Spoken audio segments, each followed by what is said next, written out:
आमरापुर गांव में मधु और गोपाल नाम के दो मित्र रहते थे।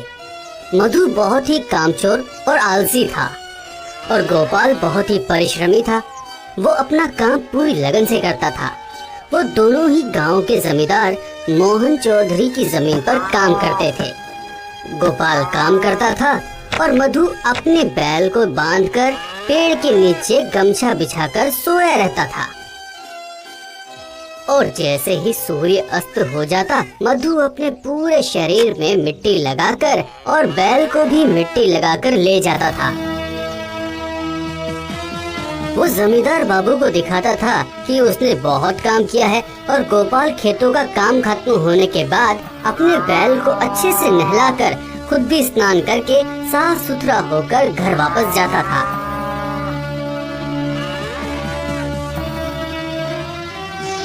जमींदार बाबू मधु के इस झूठ को पकड़ नहीं पाते थे।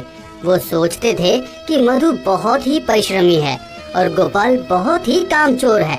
इसलिए जमींदार बाबू ने रसोइये से कहा, देखो, मधु बहुत ही परिश्रम करता है। उसकी अच्छी देखभाल करना और ध्यान रखना, उसके खाने में कोई भी कमी ना होने पाए। रसोइया मधु को भर पेट खाना देता था और गोपाल का पेट ही नहीं भरता था। गोपाल ने मन ही मन सोचा, ये कैसा न्याय है? हाँ? जो काम करता है उसे ही भूखा रहना पड़ता है और जो कामचोर है वो भर पेट खाता है। हाँ?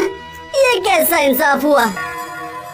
मधु समझ गया कि गोपाल के मन में संदेह हो रहा है और वो डर गया कि अगर गोपाल ने असली सच बता दिया तो। इसीलिए उसी रात को मधु ने गोपाल से कहा, सुनो गोपाल, खेत की कोई भी बात जमींदार बाबू से मत कहना। अगर कहा तो अच्छा नहीं होगा, कह देता हूँ। अच्छा ठीक है, मैं कुछ भी नहीं कहूँगा, पर याद रखना, सच को कभी दबाया नहीं जा सकता, समझे? ये कहकर गोपाल सो जाता है। पूरे दिन की थकान के कारण गोपाल गहरी नींद में सो जाता है और मधु पूरे दिन सोने के कारण पूरी रात को सो नहीं पाता है। इसीलिए जब सुबह बैल लेकर मधु खेत में गया तो उसकी आंखें लाल देखकर जमींदार बाबू ने पूछा, क्या बात है मधु, रात को नींद नहीं आई क्या? अब क्या बोलूं हुजूर, बहुत मच्छर है, उन्होंने मुझे सोने ही नहीं दिया। मधु की खातिरदारी और बढ़ गई। अब वो जमींदार के घर में रहने लगा। मधु बहुत खुश हुआ और उसका जीवन ऐसे ही चलने लगा। खेतों में जाकर बैल को रस्सी से बांधकर वो सोया रहता था और गोपाल ईमानदारी से अपना काम करता जाता बिना फल की चिंता किए। एक दिन हुआ ये, खाते वक्त रसोइये ने देखा कि मधु खाना बर्बाद कर रहा है। रसोइये ने मधु से कहा, मैं कुछ दिनों से देख रहा हूँ कि तुम खाना बर्बाद करते हो, जितना चाहिए फिर उतना ही लो ना। मधु ने कोई उत्तर नहीं दिया। उधर रसोइया गोपाल को देखकर ये सोचने लगा, मधु खाना बर्बाद कर रहा है और गोपाल का पेट ही नहीं भर रहा है। कहीं कुछ तो गड़बड़ जरूर है। रसोइया जमींदार की पत्नी के पास गया। जमींदार की पत्नी को रसोइयों ने मधु और गोपाल के खाने के बारे में स्पष्ट बताया। उस दिन रात को जमींदार की पत्नी ने जमींदार से कहा, अच्छा सुनिए तो सही, मधु और गोपाल खेतों में क्या काम करते हैं वो आपको एक बार देखना तो चाहिए। क्या काम करते हैं, कैसा काम करते हैं, आपको नजर तो रखनी चाहिए। सुनकर जमींदार बाबू ने सोचा, बात तो सही है, एक बार अपनी आँखों से देखना उचित होगा। ये सोचकर दूसरे दिन वो किसी से बिना कुछ कहे चुपचाप खेतों में चले गए। दूर से खड़े होकर उन्होंने देखा कि गोपाल बहुत मन से काम कर रहा है, जैसे वो अपने लिए कर रहा हो। अब वो मधु को ढूंढने गए। पूरे खेतों में उन्हें मधु कहीं भी नजर नहीं आया।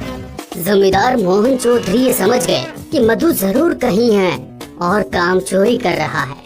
तभी उन्होंने देखा गमछा का तकिया लगाकर मधु खर्राटे लेकर सो रहा है। ये देखकर जमींदार बाबू को बहुत गुस्सा आया। किसी को बिना कुछ कहे वो अपने घर लौट आए। मुझे गोपाल के लिए बहुत बुरा लग रहा है। नहीं नहीं नहीं नहीं, मैंने उसके साथ बहुत अन्याय किया है। एक आदमी बिना कुछ कहे परिश्रम करता जा रहा है और दूसरा बिना काम किए सारा सुख भोग रहा है। ये नहीं हो सकता है। मैं गोपाल को पहचान नहीं पाया। आप ना गोपाल को कोई दूसरा काम दे दीजिए, उसके बाद हम अपनी बेटी की शादी उससे करवा देंगे।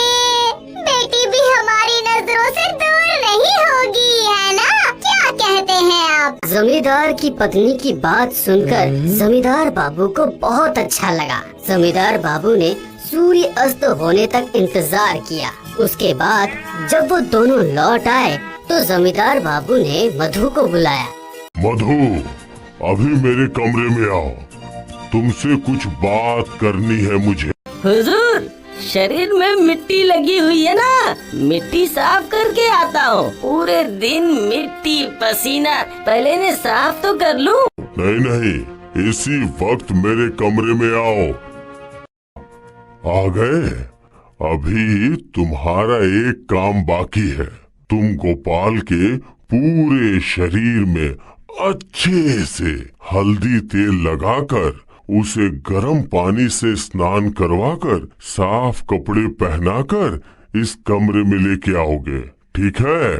हुजूर, ये कैसा न्याय है? मैं पूरे दिन इतनी मेहनत करने के बाद उस आलसी गोपाल के शरीर में तेल और हल्दी लगाऊंगा? इतने दिनों से तुमने मुझे बेवकूफ बनाया है, हाँ? आज मैंने अपनी आंखों से देखा है तुम्हारे परिश्रम का नमूना। तुम आलसी हो, कामचोर हो, झूठे हो। तुम इसी समय इस घर से निकल जाओ। तुम्हें अब मैं काम पर नहीं रखूंगा। हुजूर, हुजूर, सुनिए, हम दोनों आपके पास काम के लिए ही आए थे ना? हाँ हुजूर, आप दया करके मधु को एक और मौका दीजिए ना। हाँ, एक और मौका दीजिए हुजूर, मुझे विश्वास है कि मधु अपनी गलती समझ गया है। हाँ, क्यों नहीं? बस एक बार मौका देता हूँ, अपने आप को सुधार लो। तुम्हें साबित करना पड़ेगा कि तुम आलसी नहीं हो। इसके बाद गोपाल जमींदार का हिसाब किताब का काम देखने लगा और मधु ने अपने आप को बदलकर बहुत परिश्रमी हो गया। मधु समझ गया, काम चोरी करने से जीवन में कोई काम नहीं होता। मधु और गोपाल की मित्रता और गहरी हो गई।